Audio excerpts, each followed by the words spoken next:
محمد النبي المصطفى وعلى آله وصحبه وبارك وسلم. أما بعد فأعوذ بالله من الشيطان الرجيم. بسم الله الرحمن الرحيم. واصبر نفسك مع الذين يدعون ربهم بالغداة والعشي. صدق اللہ مولانا العظیم.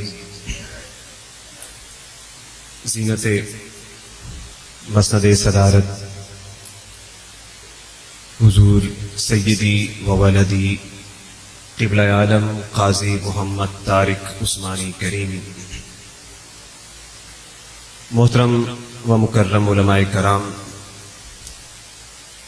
اور دور و نزدیک سے حاضر ہونے والے تمام باسعادت سامعین و سامعات، السلام علیکم ورحمۃ اللہ وبرکاتہ.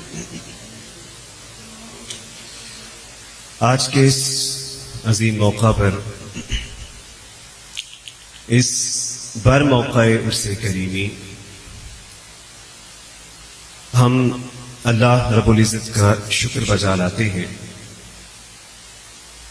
کہ اس نے ایک دفعہ پھر زندگی میں یہ موقع عطا فرمایا کہ ہم اپنے رب تعالیٰ کی حمد و ثنا، حضور نبی اکرم صلی اللہ علیہ وسلم کی نعت و توصیف، اپنے پیر و مرشد کی سرپرستی اور آستانے میں کرنے کی سعادت حاصل کر رہے ہیں. اللہ تبارک و تعالی سعادتوں کا یہ سلسلہ ہمیشہ کے لیے جاری فرمائے اور ان کا فیض ہمیں حیات برزخ اور حیات محشر میں بھی مستفیض و مستفید کرتا رہے. ہم جس سرزمین سے تعلق رکھتے ہیں، بر صغیر کے جس خطۂ ارضی سے ہم منسلک ہیں، ہم یہ کہہ سکتے ہیں کہ بحمدہ تعالی ہمیں محافل ذکر الہی، محافل ذکر مصطفیٰ میں آنا جانا نصیب ہوتا رہتا ہے. کبھی ہفتہ وار تقریبات کی صورت میں، کبھی ماہانہ تقریبات کی صورت میں، اور کبھی سالانہ محفل ذکر و نعت مصطفیٰ کا خوبصورت انعقاد ہمارے ہر علاقے کو پر رونق بنائے رکھتا ہے.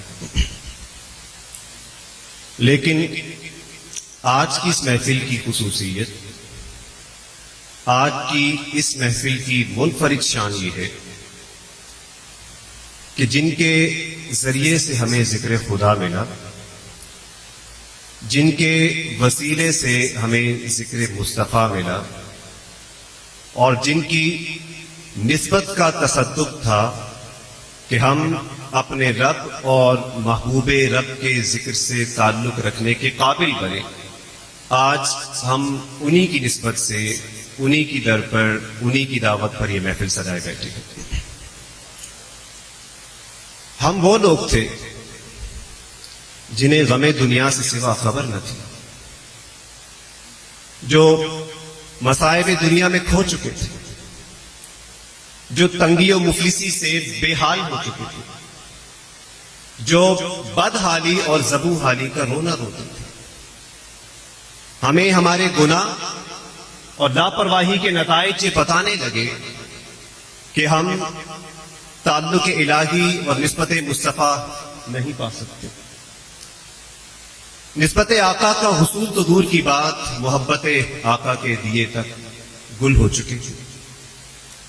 پھر ایک کام ہم سے یہ ہوا کہ ہم نے ایک اللہ والے کے ہاتھ میں ہاتھ دے دیا.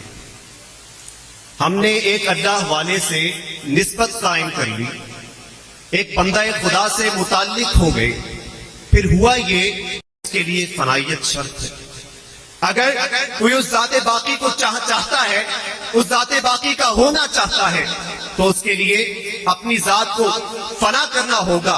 اور جب بندہ اس ذات بقا اس ذات خدا سے تعلق قائم کرتا ہے اور اس کے لیے اپنی ذات کو مٹا دیتا ہے تو پھر نتائج یوں نکلتے ہیں کہ حضرت اویس قرنی بکریاں چرانے نکلتے ہیں، راستے میں وقت نماز آن پہنچتا ہے، اب بکریوں کو چراتے یا نماز ادا کرتے، آپ رضی اللہ تعالیٰ عنہ نے عبادت رب کا انتخاب کیا اور پھر دیکھنے والے نے دیکھا کہ آپ بکریاں چرا تو ہی اعمال قابل قبول ہوں گے، اور اگر دل ہی پراگندہ ہے تو اعمال رائگاں جائیں گے، اور اعمال نہیں تو ایمان بھی بے مراد کہلائے گا۔ اس لیے اگر اعمال مقبول کرانا چاہتے ہیں، اگر محافل مقبول کرانا چاہتے ہیں تو محافل اور اعمال وہی مقبول ہیں جو نسبت اولیاء، جو تعلق اولیاء، جو صحبت اولیاء، جو محبت اولیاء میں ہو۔ اور اسی مقصد و مطلوب کو لے کر حضور طاہر کریمی کوشاں رہے اور فرمایا تم علم و عمل کیا طاہر، ایک شمع جلائے بیٹھے رہو، تبلیغ طریقت کی خاطر دربار کا ہونا لازم ہے۔ تو شمع علم و عمل اور طریقت کا اجماع ہی ہمارے تعلق الہی کو مضبوط بنانے کی بنیاد ہے۔ اللہ تبارک و تعالی ہماری یہ نیتیں اور یہ نسبتیں قائم اور دائم رکھے، اور دو عالم میں انہی کے صدقے ہمیں سرخروئی نصیب ہو۔ اللہم صلی علی سیدنا محمد وعلی آل سیدنا محمد واصحاب سیدنا محمد وبارک وسلم وصلی علیہ۔